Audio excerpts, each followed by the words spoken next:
거룩한 주일날 예배에 참여하신 여러분을 환영합니다. 또 줌으로 예배에 들어오신 분 계실진데 또 하나님께서 이 시간 동일한 은혜를 더하여 주실 줄로 믿습니다. 여러분 이제 우리가 2024년을 맞이하고 벌써 1월달 셋째 주를 맞이했습니다. 신방을 쭉 해보니까 많은 어려운 일들도 많이 있습니다. 또 올해는 또 어떻게 살아가야 될지 막막한 분들도 그 가운데 있는 것을 발견했습니다. 우리 성백교회 모든 성도들이 올해는 더욱더 부흥의 역사가 일어났으면 좋겠다, 이런 마음을 갖게 되었습니다.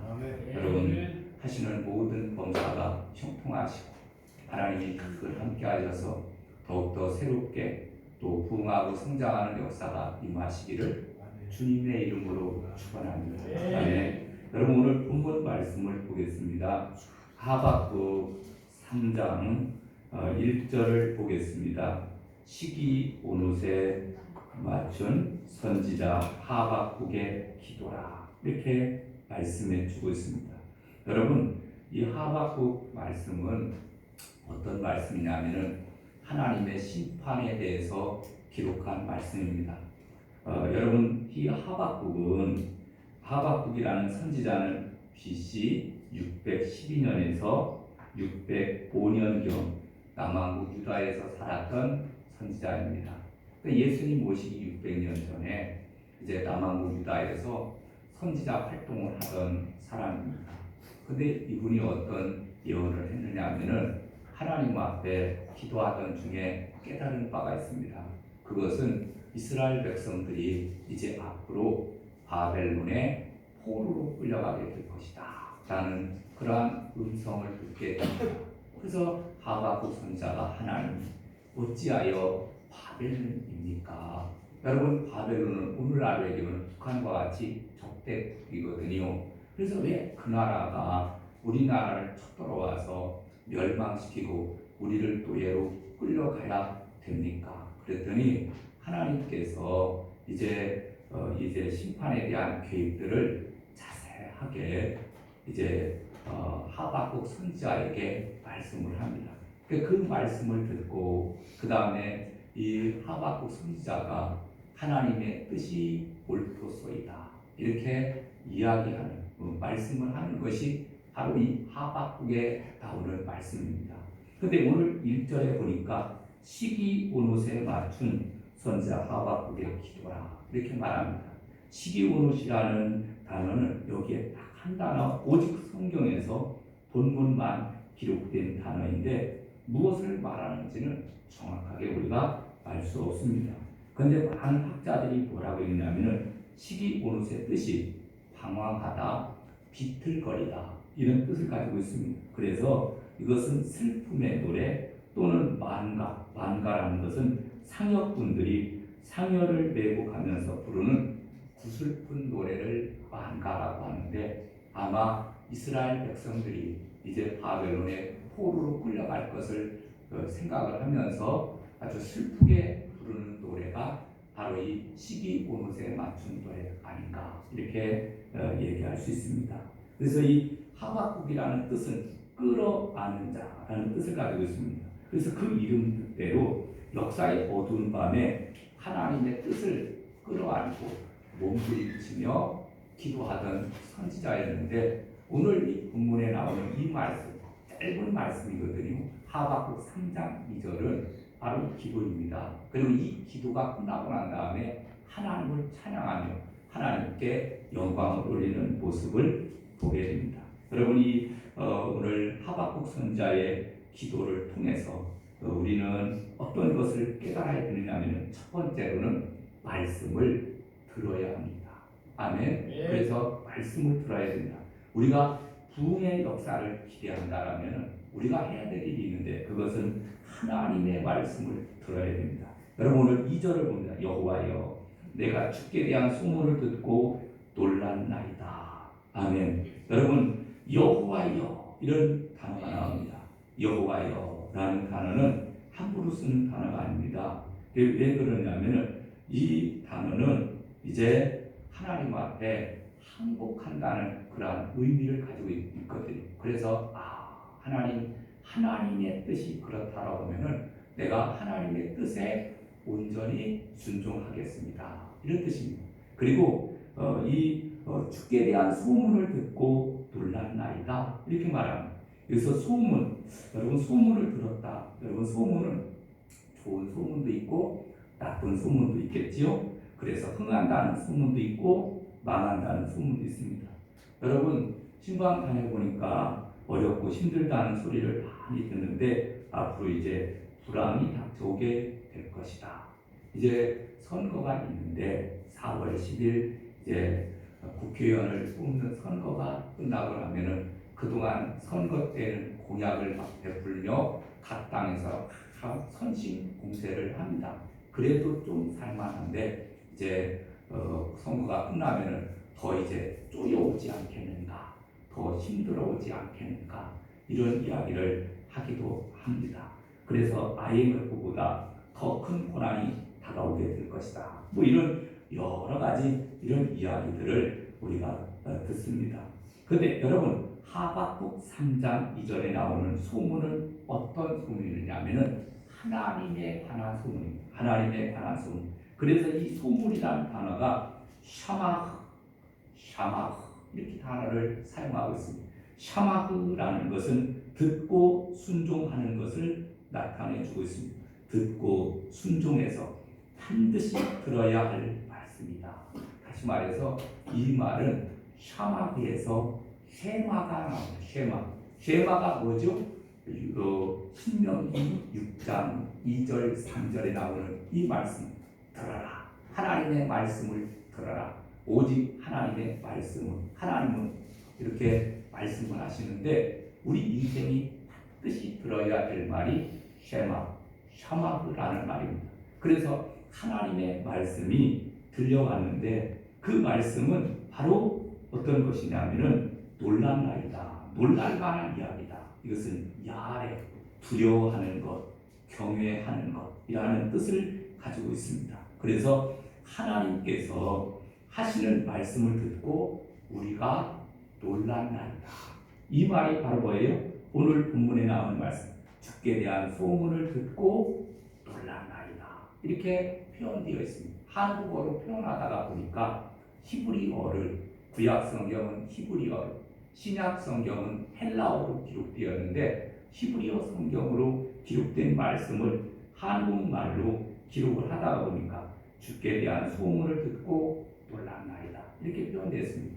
요거를 정확하게 설명을 하게 되면은 내가 반드시 들어야 할 말씀을 들었고 그래서 나는 주님을 경외합니다. 이런 말씀이에요. 그러니까 이거 하나님의 말씀을 듣고 하나님의 뜻이 그렇다고 하면은 하나님 뜻대로 하옵소서 이렇게 하시는 말씀이 바로 이 오늘 본문에 나오는 말씀입니다. 그래서 주님께 대한 소문은 하나님의 말씀. 여러분, 그래서 이 지금 하박국 선지자가 지금 어렵고 힘든 상황에서 무엇을 들었냐면은 바로 하나님에 대한 말씀을 들었다라는 것을 나타내주고 있습니다. 여러분, 우리가 지금 2024년도를 맞이했습니다.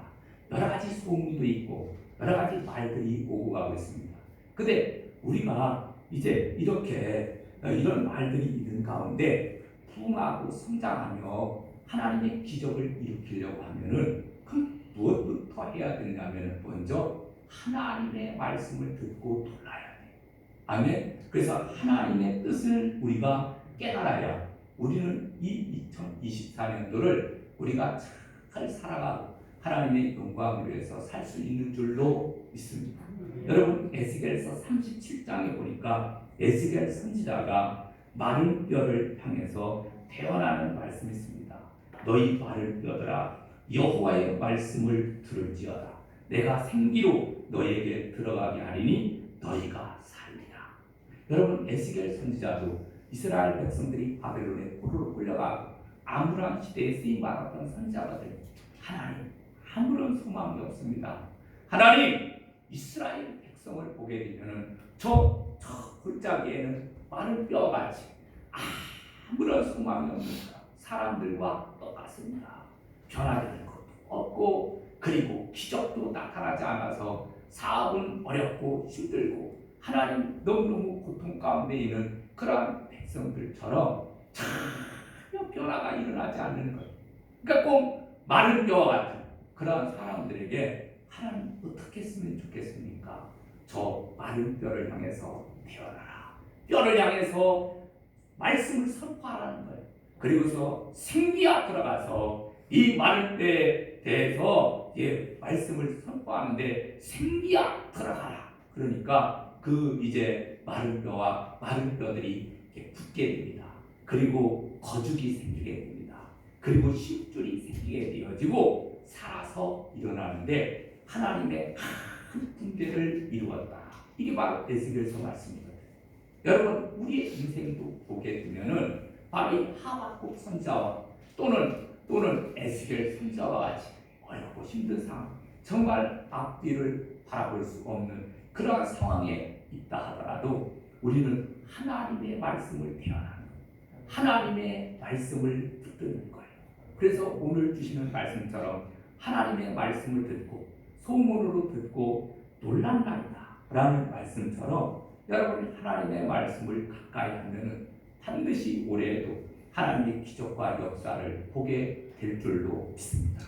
여러분 히브리서 4장 12절에 보니까 하나님의 말씀은 살았고 운동력이 있어 좌우의 날선 어떤 검보다도 예리하여 혼과 영과 및 관절과 골수를 찔러 쪼개기까지 하며 라고 말씀해 주고 있습니다. 그 하나님의 말씀이 들어가면 죄를 깨닫게 되고 구원을 받게 되고 용서를 받게 되고 평강을 얻게 되고 병이 낫게 되고 축복을 받게 되고 거듭나게 되고 아멘. 여러분 하나님의 말씀이 들어가면은요 반드시 기적이 일어나고 역사가 나타나게 되는 줄로 믿습니다. 여러분 우리가 하나님의 말씀 여러분 어렵죠? 힘들죠? 여러분 이럴 때는 오늘 말씀을 붙드는 거예요. 그리고 우리가 해야 될 일이 있는데 가슴이 뜨거워질 때까지 하나님의 말씀을 읽는 거예요. 성경의 말씀을 통해서 하나님 나에게 말씀하옵소서. 집에서도 읽고 그 다음에 또 어디에서 다니면서 말씀을 듣고 읽으면서 여러분 사업이 힘듭니까? 그리고 건강을 지금 건강이 안 좋습니까? 우리가 해야 될 것은 단지 하나님의 말씀. 하나님의 말씀이 내 심령과 골수에 찔러 쪼개서 역사가 일어나면요 기적이 나타나게 되거든요. 그러니까 여러분 우리가 사람 찾아다니고 병원 찾아다니고 그 시간에 내가 해야 될 일이 있다라고 하면 영적으로 물론 우리가 병원도 때로는 찾아다녀야 되지만은 그러나 영적으로 먼저 해야 될 일은 하나님의 말씀을 붙들고 실험하는 거예요. 읽고 또 읽고 읽고 또 읽고 감동이 될 때까지 하나님이 기적을 일으키며 전화가 올 때까지 하나님 사업이 풀리고 역사가 나타날 때까지 읽고 또 읽고 또 읽고 또 읽고 계속 읽는 거예요. 그러면 반드시 하나님께서 길을 열어주시는데 물이 바다를 덮음같이 여호와를 아는 것이 임하게 될 것이다. 여러분 오늘 하박국 2장 14절 볼까요? 이는 물이 바다를 덮음같이 여호와의 영광을 인정하는 것이 세상에 가득한 일이라. 아멘. 물이 뭡니까? 물은 하나님의 말씀, 하나님의 은혜입니다. 바다는 뭡니까? 죽음을 나타내고 있거든요. 여러분 하나님의 은혜가 죽음을 덮는 거예요. 아멘. 하나님의 말씀을 가까이 하면 하나님의 은혜가 죽음을 덮게 되면은 기적이 일어나고 역사가 일어난다는 거예요. 그러니까 그런 역사가 나타나기까지 우리가 간절히 하나님의 말씀을 붙들고 사는 것, 성경을 읽으시기를 바랍니다. 텔레비전 1시간 보는 것보다 신문을 1시간 보는 것보다 탄식하고 한숨 쉬며 1시간을 그냥 보내는 것보다 하나님의 말씀을 붙들고 어떻게 씨름하느냐에 따라서 올해 2024년도는 여러분에게 축복이 될 수도 있고 저주가 될 수도 있고 아무런 기적이 안 일어날 수도 있고 이런 일들이 있다 그런 얘기예요. 여러분 우리는 이왕이면은 하나님의 말씀을 붙드시기를 바랍니다. 영국의 조지 휘필드라는 목사님은 나에게 들려오는 소리를 들으라. 음성을 분별하라. 마귀의 소리도 듣지 말고 사람의 소리도 듣지 말고 위에서 들려오는 하나님의 음성을 들으라. 이렇게 말씀해 주고 있습니다. 여러분, 하나님의 말씀을 들을 때 교만한 삶이 깨어지고 또 하나님의 뜻과 섭리가 온전히 임하게 되는 줄로 믿습니다. 아멘. 데일 로저스라는 여사가 계십니다. 미국 역사상 가장 감사장을 많이 받은 사람입니다. 이분은 뭐 텔레비전이든지 영화든지 수많은 곳에 나오는데 고아, 정신박야가 또 불행한 어린이들을 돕기 위한 자선 행사를 많이 해서 수많은 사람을 도왔습니다. 근데 그분이 이런 말을 합니다. 나는 마약에도 빠졌었고 인생의 밑바닥까지 떨어졌었다. 버림받은 인간, 쓸모없는 인간이었다. 그런데 성경을 읽기 시작하고부터 인생이 새로워졌다. 성경 속의 인물들은 어려울 때 하나님 앞에 기도하고 신앙으로 위기를 극복한 사람들이었다. 그래서 나도 새로운 삶을 살게 되었다. 여러분도 어려울 때는 반드시 성경을 읽으시기를 바란다. 예수 그리스도를 통해서 도움을 받으시기를 바란다. 이렇게 책에 기록되어 있어요. 여러분, 마약을 손을 대고 정말 밑바닥까지 떨어졌던 사람이 성경을 읽으면서 성경 안에서 하나님을 만나고 성경 안에서 신앙의 위인들을 만나면서 신앙을 다시 한번 되찾으면서 기적이 일어났다는 거예요. 성경은 기적의 책입니다. 그래서 우리가 하나님의 말씀을 통해 꼭 은혜 받으시기를 주님의 이름으로 축원합니다. 두 번째, 여러분, 우리가 부흥을 맛보려면은 첫째는 말씀이고 두 번째로는 기도입니다. 여러분, 하박국 3장 2절을 다시 볼까요? 여호와여, 내가 주께 대한 소문을 듣고 놀라나요. 여호와여, 주는 주의 일을 이 수년 내에 부응하게 하옵소서. 이 수년 내에 나타내시옵소서. 진노 중에라도 긍휼을 잊지 마옵소서. 아멘. 여러분, 이 주의 일이 수년 내에 부응하게 해 주옵소서. 이렇게 기도하는 것을 보게 됩니다. 여러분, 이것은 내일이 부응하는 게 아니에요. 내가 잘 먹고 잘 사는 일이 부응하는 것이 아니라 주님의 일, 주님의 계획이 우리 일과는 상관없습니다. 하나님의 심판이 계속되어지고 하나님의 역사가 계속되어지기를 원합니다. 이렇게 지금 하박국 선지자가 기도하고 있는 것을 보게 됩니다. 오늘날로 얘기하면 하나님, 주님의 몸된 교회가 날로 부흥하고 성장하게 하여 주시옵소서. 매주마다 등록하는 인원이 늘어나게 하여 주시고 새로운 영혼들이 들어오는 활력이 넘치는 교회가 되게 하여 주시옵소서. 아멘. 기도하는 거예요. 너희는 먼저 그의 나라와 그의 의를 구하라. 그리하면 이 모든 것을 너희에게 더하시리라. 라는 말씀 의지하면서 하나님의 뜻이 이루어지기를 위해서 간절히 기도할 때 하나님이 도와주시고 함께해 주시는 줄로 믿습니다. 아멘. 여러분, 역대하 7장 14절에 보니까 내 이름으로 일컫는 내 백성이 그 악한 길에서 떠나 스스로 겸비하고 기도하여 내 얼굴을 구하면 내가 하늘에서 듣고 그 죄를 사하고 그 땅을 고칠지라. 아멘. 하나님이 분명히 말씀하시는 것. 우리가 하나님의 뜻대로 악한 길에서 겸비하고 돌이켜서 구하면은 하나님이 들으시겠다. 그리고 고쳐주시겠다. 라는 것을 말씀합니다. 하나님의 말씀에 입각해서 하나님의 말씀에 비추어서 행동하게 될 때 하나님은 번창케 하시고 부귀와 영화와 영광을 우리에게 허락해 주시는 줄로 믿습니다. 그래서 우리가 하나님의 일이 부흥되어지기를 위해서 우리가 간절히 기도해야 됩니다. 여러분, 기도할 때 여러분, 우리가 마음으로 생각만 가지고 있으면은 아무런 역사는 일어나지 않습니다. 근데 내가 생각하는 것을 입을 열어서 살아계신 하나님 앞에 기도할 때 그때부터 역사는 시작되는 거거든요.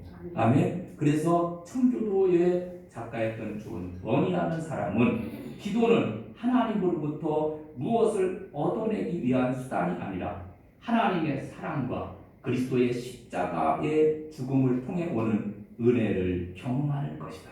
그래서 기도는 영적인 부흥이 일어나게 하는 것이다. 이렇게 말합니다. 여러분, 기도하게 되면 하나님의 뜻을 깨닫게 됩니다. 그리고 하나님의 영광을 위한 기도를 드리게 되면 나머지 모든 것들은 하나님이 알아서 해결하여 주시는 줄로 믿습니다. 아멘. 특별히 우리는 개인의 부흥을 위해서 무릎을 꿇어야 됩니다. 여러분, 모든 사람들은 가만히 보면 삶의 현장에서 서로 상처를 주고 살아갑니다. 마르틴 부버가 지적한 대로 사람은 서로 사랑을 주고받는 존재임에도 불구하고 사랑을 주고받지 못하고 많은 경우에 상처를 주고받는 모습을 보게 됩니다. 이게 인생은 뭐냐? 이 상처투성이인 것 같아요. 상처투성. 가정에서도 남편과 아내가 그리고 자녀들과 좋은 말을 해도 좋은데 그런데 하는 말들만 보면은 다 서로 상처를 주는 모습들을 보게 됩니다. 이유가 바로 뭡니까? 죄로 인해서 상처받은 마음이 그것이 온전히 치유받지 못하다가 보니까 자꾸 남에게 상처를 주며 살아가고 있는 모습을 보게 됩니다. 그래서 우리가 하나님 앞에 기도해야 될 것은 시편 51편 10절에 하나님이여 내 속에 정한 마음을 창조하시고 내 심령을 새롭게 하옵소서. 아멘. 하나님 앞에 하나님 내 안에 악한 마음들이 있습니다. 그래서 자꾸 말하는 것이 바로 상대방에게 상처를 주고 실망을 안겨주고 철망을 안겨주는 말밖에 나오는 것이 없는데 하나님 먼저 나를 치료하여 주시고 회복하여 주시고 나 먼저 부흥이 되게 하여 주시옵소서. 아멘. 내가 먼저 부흥이 되어야 되거든요. 그 다음에는 가정의 부흥을 위해서 무릎을 꿇어야 됩니다. 여러분, 가정을 위해 기도할 일이 얼마나 많습니까? 가족들의 건강을 위해서, 물질을 위해서, 자녀들을 위해서, 손자들을 위해서, 손녀들을 위해서 얼마나 기도할 일이 많습니까? 여러분, 요즘에는 또 사고가 얼마나 많은지 모릅니다. 엊그저께 보니까 새벽 예배 갔다가 길 걸으다가 교통사고 났잖아요. 3명의 나이 드신 노인 나이 드신 분들인데 막 이야기하고 막 건너가다가 이게 그 자동차가 나만 신호를 무시하고 건너간 것 같아요. 건너가다가 확 부딪혀서 다 죽었잖아요. 여러분, 이게 인생이에요. 우리는 수도 없이 사고를 목격을 합니다. 차를 몰고 가다면은 1초, 1초 똑딱 하면 벌써 몇십 미터 나가거든요. 몇십 미터를 나가는 거예요. 그 몇십 미터 앞에 무엇이 있을지 아니면은 차가 있을지 아무도 모르는 거예요. 그런데 하나님께서 365일 동안 지켜주시고 보호해주시거든요. 그러니까 우리는 하나님 앞에 하나님 우리 가족을 지켜주시고 보호하여 주시옵소서. 기도해요. 하나님 우리 사랑하는 자녀들이 예수님 잘 믿고 하나님 잘 섬기며 살게 하여 주시옵소서. 기도해요. 하나님 자녀들의 가정이 깨어지지 않게 하여 주시고 저들의 상처 입은 가정들 다 치유받게 하여 주시옵소서. 기도해요. 여러분, 또한 우리는 교회의 부흥을 위해서 기도해야 됩니다. 그래서 교회가 진정한 부흥은 내적인 부흥과 외적인 부흥이 일어나야 되는데 외적인 부흥만 하나님 교인이 많아지게 하여 주옵소서. 그것도 필요하지만 내적인 부흥, 내적으로 더욱더 성숙해져서 예배하고 기도하고 그리고 말씀을 사모하는 그러한 성도들이 더 많이 일어날 수 있기를 위해서 우리는 기도해야 될 줄로 믿습니다. 아멘. 부흥은 그냥 되는 게 아닙니다. 부흥은 힘써야 돼요. 헌신하고 기도하는 자들에 의해서 부흥의 역사는 일어나게 되는 줄로 믿습니다. 여러분, 가족과 가정과 교회의 부흥과 성장을 위해서 눈물을 흘리며 간절히 기도하는 하나님이 그 기도를 들으시고 은혜를 베풀어 주시고 마지막 세 번째, 죄를 회개하고 하나님의 긍휼과 은혜를 구해야 되는데 오늘 2절에 뭐라고 기도합니까? 진노 중에라도 긍휼을 잊지 마옵소서. 아멘. 진노 중에라도 하나님 우리를 불쌍히 여겨 주시옵소서. 하나님은 다 아십니다. 하나님은 우리 인간이 흙으로 지어진 존재이거든요. 그런데 불완전하고 연약하고 불성실하며 보잘것없는 것이 바로 우리 인생입니다. 그래서 매일매일 죄를 밥 먹고 살듯이 사는 것이 우리 인생입니다. 여러분, 우리 하나님의 은혜와 긍휼이 없으면 우리는 한시도 살아갈 수 없거든요. 그래서 하나님 앞에 이사야서 49장 14절에 나오는 말씀처럼 오직 시온이 이르기를 여호와께서 나를 버리시며 주께서 나를 잊으셨다 하였거니와 여인이 어찌 그 젖 먹는 자식을 잊겠으며 자기 태에서 난 아들을 긍휼히 여기지 않겠느냐. 그들은 혹시 잊을지라도 나는 너를 잊지 아니할 것이라. 어미가 사랑하는 자녀의 손을 붙잡고 홀란한 거리를 걸어가다가 손을 너무 밀리고 땡기고 해서 잃어버릴 수도 있다, 그런 얘기예요. 혹시 인간은 손을 놓아버리는 일도 있을 수 있겠지만, 그러나 하나님은 절대로 잊어버리지 않으시는 하나님이신 줄로 믿습니다. 늘 우리는 하나님의 긍휼하심, 하나님의 좋으신 하나님을 꼭 믿고 의지하며 여러분 사시기를 주님의 이름으로 축원합니다. 이제 말씀을 맺으려고 합니다. 올해는 여러분의 모든 삶이, 저와 여러분의 모든 삶이 부흥의 역사가 일어나시기를 주님의 이름으로 축원합니다. 아멘. 우리가 꼭 해야 될 것은 첫째, 하나님의 말씀을 붙드시기를 바랍니다. 말씀을 읽고 듣고 묵상하고 은혜가 임할 때까지 성경을 붙드는 거예요. 성경을 읽는 거예요. 성경의 말씀을 듣는 거예요. 은혜가 올 때까지, 기적이 나타날 때까지. 아멘. 그러면 반드시 하나님은 말씀하십니다. 반드시 하나님이 역사하십니다. 그리고 부흥되기를 위해서 기도합니다.